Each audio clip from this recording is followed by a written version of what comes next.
Hey guys, Nick here, and welcome to the Omniverse of Nick and part 14 to What If Frieza Turned Good. Before we get started, be sure to smash the like button, subscribe to the Omniverse of Nick, and further acknowledge and support and stay up to date with everything on the Omniverse by checking out the Discord, Patreon, and both Google Docs on the homepage, as well as commenting future requests and expectations for this year in the comments. With all that said, let's get started with the semi-final part to the story. Last time, Resurrection Cooler was concluded and brought in very epically, I would have to say, making Resurrection F look like a joke. And we got into the preparation for the Universe 6 and 7 tournaments, and Champa and Vados arriving. Who competes, you might ask? Well, obviously, we don't need Monica in the story. So, Goku, Gohan, Frieza, Vegeta, and Bardock all compete. Once they get there, Frost is noticed immediately along with Kaba, but Frost mainly.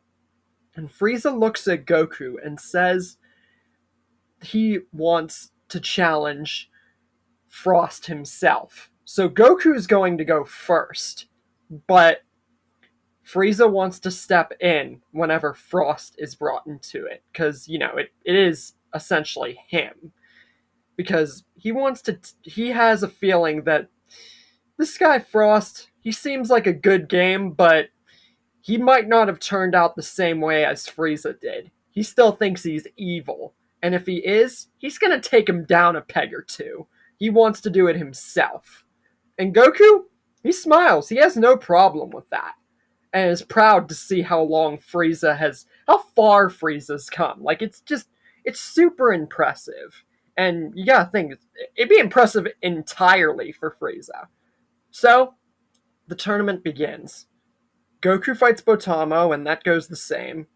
And then Frost is brought into the fold, and he smiles and notices Frieza and is happy to be fighting against a member of his race from another universe. And Frieza just chuckles and laughs and says he's happy for it too.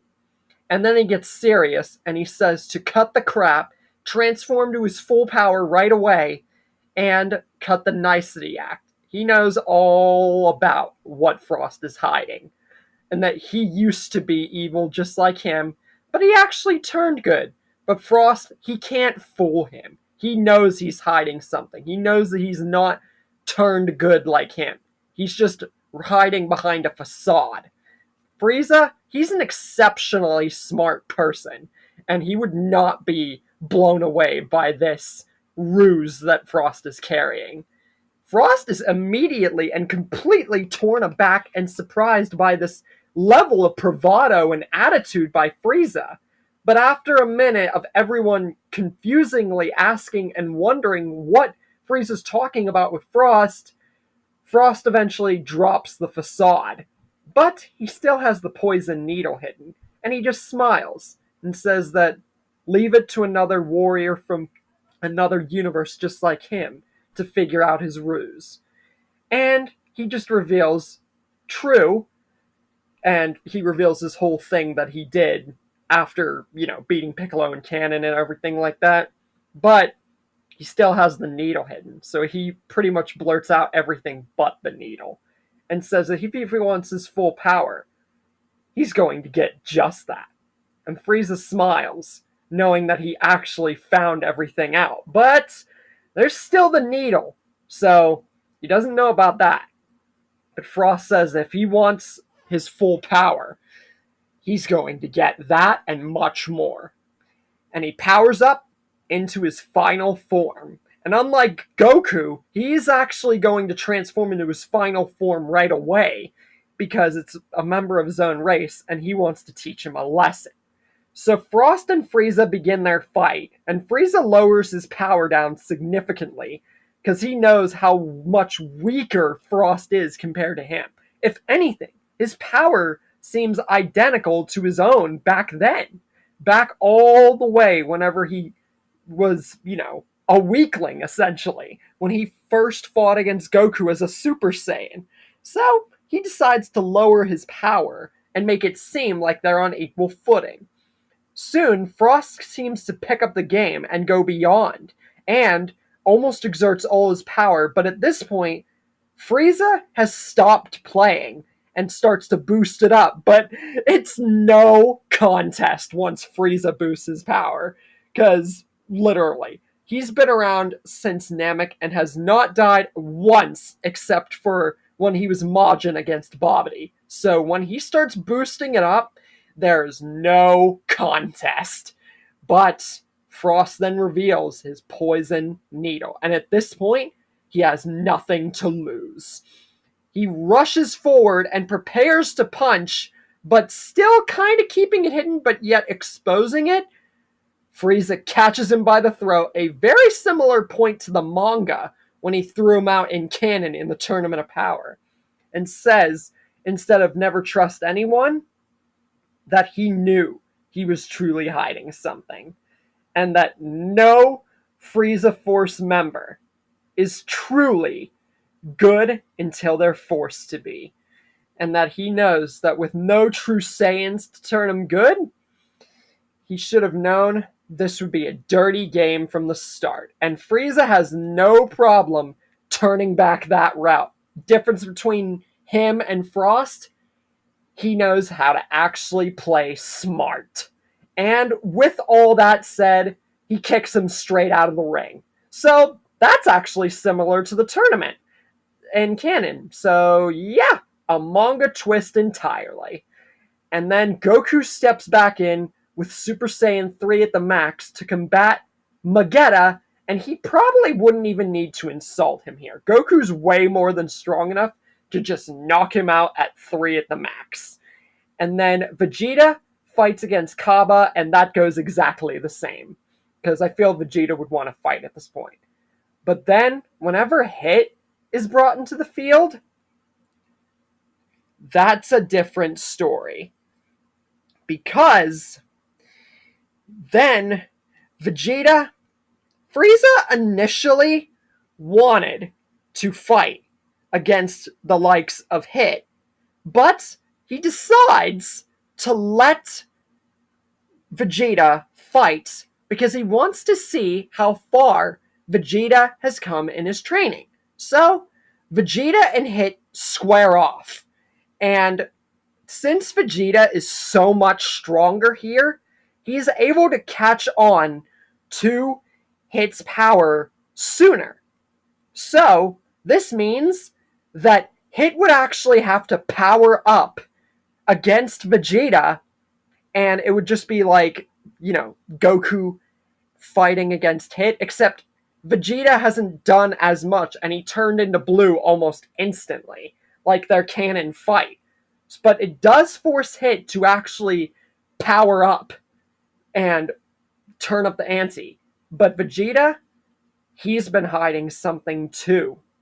And he powers up, and he powers up more, and soon a dark blue aura flares the entire ring, and he finally unlocks Super Saiyan Blue Evolution. This was the tipping point for that form. So, him and Hit square off. And this would basically kind of be like Super Saiyan Blue Kaioken times 10 Goku versus Hit, except there's a few differences here. Vegeta, I feel, would likely be stronger, if not just a teensy little bit stronger than that Goku, and a tiny bit more injured, if not, pretty much around the same point as that Goku, if not a tiny bit more so.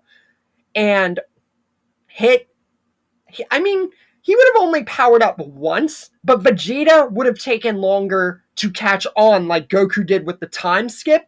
So this fight is almost even. But Vegeta's brutal nature and smart thinking of Hit before Goku fought him, I feel would honestly lead him, especially since he picked out Jiren's moves, to maybe even do better than Goku.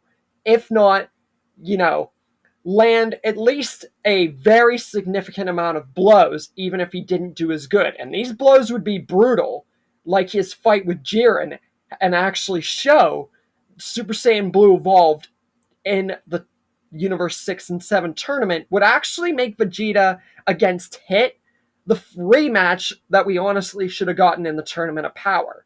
So, all in all, Hit is more injured than the fight with Goku and Hit in canon, and Vegeta actually landed blows, unlike his canon fight with Hit. So, in the end, Hit is pretty much around the same level of injured, if not more so, than Goku and Hit's fight. But in the end, Vegeta is out of the ring and beaten. But he did significantly wound Hit, just not like super much. It was decent. So Goku fights against Hit, and it only takes Super Saiyan 2 level God Essence Goku, maybe Super Saiyan 3 or Super Saiyan 3 Kaioken, to actually knock Hit out. And Hit's respect for Vegeta and maybe Goku's already potent power and the small level of power Frieza was holding back, either Hit would be so injured that he would, be beaten by the God Essence Super Saiyan 2, 3 Kaioken Goku, or he would drop out like he did against Monica because he feels that he's done enough, or Beerus and Champa arguing. At this point, I feel that any one of those scenarios, Universe 7 wins. And let's be honest, even if Goku did lose, Frieza would just pick up the win or something and take his place, And then Bardock and the likes of Gohan would just be there. And I've already showed what Gohan can do against Hit in other stories, going like beast mode and everything. So yeah, either way, I'm pretty sure Goku would pick up the win here. And then Zeno arrives, and Zeno and Goku would interact, and that would go the same. Now I bet you guys are asking, since this is the semi-final part, what happens with Zamasu? Are you going to do anything with him?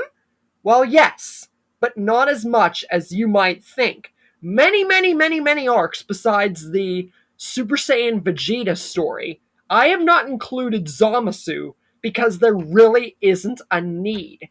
Because there really just isn't. Either because the lack of time travel, or just nothing close to a story arc that would make Zamasu relevant. But here you will get at least something, except it won't be like the Super Saiyan Vegeta story. It'll be cut down, but it will be something. We get Vegeta Black, because he showed the most promise, obviously, in the tournament. So, Zamasu would choose him.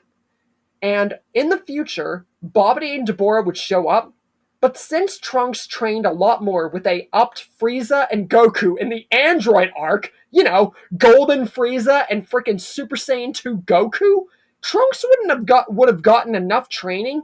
He would have gotten 2 right around the time he was returning to the future, if I didn't express that enough. If he didn't, he would have 2 way before Babidi and Dabura arrive, which means he would be so strong that Babidi and Dabura would be killed before significantly wounding Shin and Kibito. And Trunks would not have been near to the level of injured or, anything like that. So that means afterwards, Trunks would continue to train with Shin and Kibito. And actually break the Z-Sword without it being turned to stone and broken. So that means future old Kai is awoken. And the ritual is done on Trunks, which means we get Mystic Trunks. So once Black Vegeta arrives, he is no contest. Since Zamasu would have still been getting used to Vegeta's body, Mystic Trunks beats him instantly. So there's absolutely no reason to keep him around. Now, I bet you're asking, what happens to Zamasu then? Does he somehow get involved? Well, yes, but either Mystic Trunks would have a way to seal him, or Shin and Kibito just would. So there's literally no story. He would have no reason to go back to the past. There's no reason to include the Black Arc. So it's literally solved before it becomes a problem. So back at the palace of Zeno in the actual timeline, I say actual, but you get what timeline I'm talking about. The timeline that really matters here. Zeno's getting bored and thinks about the tournament idea that he brought up with Goku and talks about it with the Great Priest.